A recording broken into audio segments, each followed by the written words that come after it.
Assalamualaikum everyone! Nung isang araw, nag-feed kami ng mga stray cats sa Cornish area. Kaugalian na po ng mga Bahrainis na magpakain ng mga stray animals.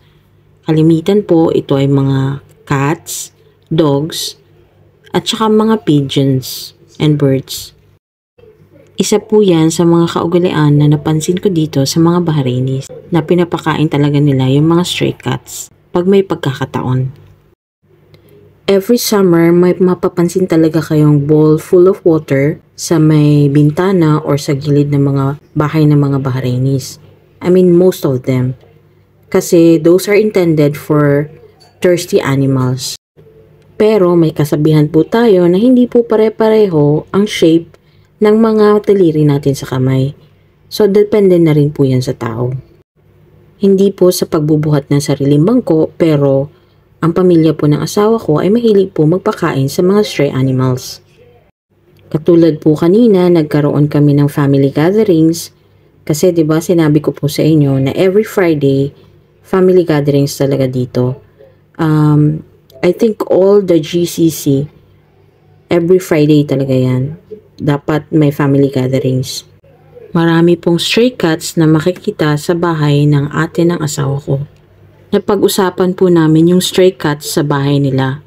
Sabi niya sa akin, alam mo ba yung sardines na sa loob ng can? Sabi ko, opo, ang sarap nung kainin. Eto na nga, pinagbuksan daw niya yung stray cats ng sardines. Hindi kinain. Pinalitan daw niya ng tuna. Ayun, kinain. Grabe, namili yung mga stray cats dito. No joke po, totoo po talaga yung sinasabi ko. Nagpapakain po talaga sila sa mga stray animals dito. Ang cute nga ng kuting na yan, malambing. Gusto ko sanang iuwi sa bahay. Kaya lang, pag mga stray animals, kailangan full check-up yan sila. Bali, pa-injection mo, pa-medical mo pa. Medyo magastos din. Sino po yung mga batang 90s dito? Kasi noon, lumaki po talaga kami na maraming pusa sa bahay. Tapos, pag nakagat kami or na-scratch kami, wala lang, hindi kami nagpapavaccine. Ngayon, konting scratch lang ng pusa or kahit aso, kailangan mo nang magpavaccine dahil marami na daw namamatay sa mga rabies na galing sa kanila. Grabe, iba na talaga ang panahon ngayon. Ang daming mga bacterias or diseases na hindi mo alam kung saan talaga nanggaling. Ang naalala ko noong 90s, pag nakagat ka ng dog, kailangan mo talagang magpa-vaccine. Hindi ko lang maalala kung 20 ba yun or 12 na injection sa may tummy area. Ikukwento ko sa inyo kung paano ko nalaman na kailangan kang inject pag nakagat ka ng aso. Hindi ko lang maalala kung ilang taon ako noon. Siguro mga 7, 8, mga ganun. Hindi ko talaga makalimutan yung mga pangyayari na yun. Diba tayo mga batang 90s?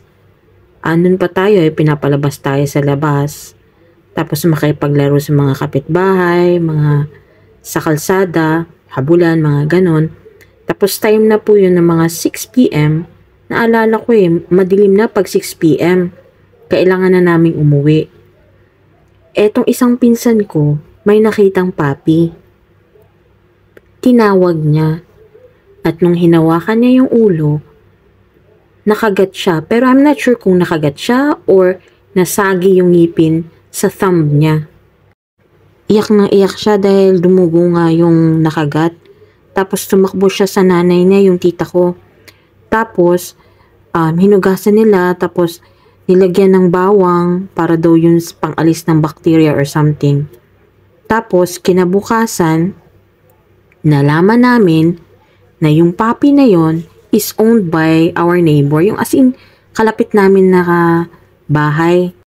Nung nalaman nila na nakagat yung pinsan ko ng puppy nila, hindi na pinalabas yung puppy. Bale, ikinulong na yon tapos inobserbahan daw. Kung manghina, may rabies daw yon. Pero hindi ko sure Pero sabi nila, pag mga puppies, mas strong daw ang rabies ng mga puppies. At doon ko po nalaman sa murang edad na pag nakagat ka ng aso, kailangan kang magpa-inject. Tapos, generous naman po yung kapitbahay namin. Every session, cargo po nila yung injection na yon. Nung nakita ko po ang pinsan ko na nahihirapan or sinabi niya masakit daw ang injection, doon na ako natakot sa mga aso. Kaya pag may nakita kong aso lalo na gala, Diyos ko, sobra ako natatakot talaga.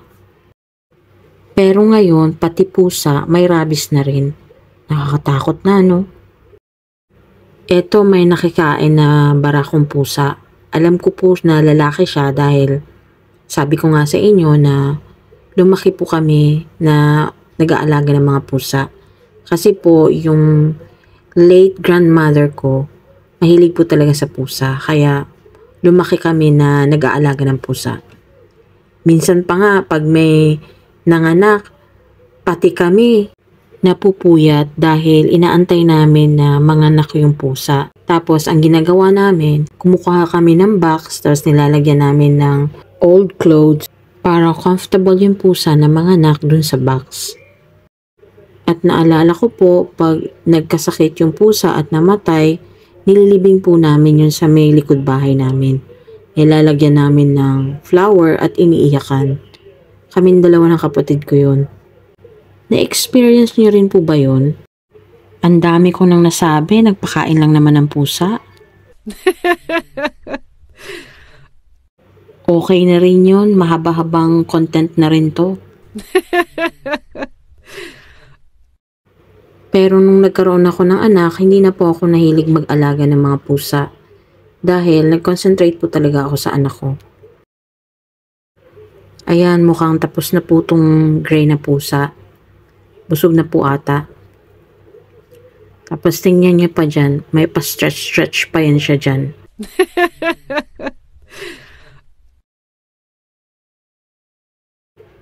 Tapos tiningnan ko po tong kuting dahil nahiga nga. Nung tinuto ko po yung phone sa kanya, biglang takbo papunta sa akin. Medyo natakot ako nun dahil ayoko pong magpa-vaccine. Kung napansin nyo po na malapit yung kuha ko sa kanila, dahil may selfie sticks po yan, naka-attach yung phone dun. Medyo nagtalo kami ng asawa ko dyan dahil sabi niya, hindi daw to kumakain tong kuting na to. Pero sabi ko sa kanya, hindi. Kailangan itong kumain dahil nasa survival mode sila. Medyo puzzle nga ako dyan eh. Kung nanay ba talaga niya yung gray or hindi. Dahil nung lumapit tong kuting na to, pinapagalitan niya yung kuting. Nung natapos na itong isang pusa, ayan nakalusot na siya, nakakain na rin siya sa wakas. Akala ko tapos na tong lalaking pusa na to, pero kakain pa rin pala. At napansin ko lang ha, ang mga pusa dito, hindi mahilig sa kanin. Di tulad sa Pilipinas. Sa Pilipinas, diba, mahilig sila sa kanin tapos may ulam. Dito, ulam lang ang kinakain. Pero itong lalaking pusa na yan, kumakain ng rice. Nagulat pa nga yung asawa ko bakit daw siya kumakain ng rice. Kasi nga, dito, buto lang talagang kinakain nila. Tapos yung mga leftover na rice, kinabukasan, pigeon ang kakain yan. Or mga birds. Kung makikita nyo, ang kinakain ng kuting ay bones. Parang nakikipag-usap sila sa isa't isa, no? Eto pang isa. Itong lalaki. Tiningnan yung babae. Makuha ka sa tingin. May ginawa tong lalaking pusa na ngayon ko lang din siya nakita at nalaman kung bakit. Ayan, nakita nyo, nag-iwan siya ng bakas dyan sa may puno. Parang nagwiwi lang siya ba? Sabi ng asawa ko, ganyan daw ang mga pusa. Kumbaga parang pasabi na, territory ko to ha. So territorial din pala ang mga pusa. Akala ko talaga mga aso lang ang gumagawa niyan at saka yung mga lions. Pati din pala itong mga pusang lalaki. At hindi lang po yung puno ang minarkahan niya or iniwanan niya ng bakas. Sa sobrang daldal ko sa asawa ko at na-amaze ako, hindi ko na nakunan yung pag-iwan niya ng mga bakas niya dyan. Nakita po namin na inaamoy-amoy niya muna yung lugar at nung naamoy niya na walang mark doon or bakas, siya nag-iiwan ng marks. So grabe no, territorial din pala itong mga cats. So amazing. Hanggang sa may dulo yan, nag-iiwan siya ng marks niya. At dito na po nagtatapos ang kwento ko. Isang pa-zoom in muna para sa mga pusa. Papaalam na kami. Sana po nagustuhan nyo ang video na to. Don't forget to subscribe, like, share, and click the notification bell for more updates. Until next time, maasalama!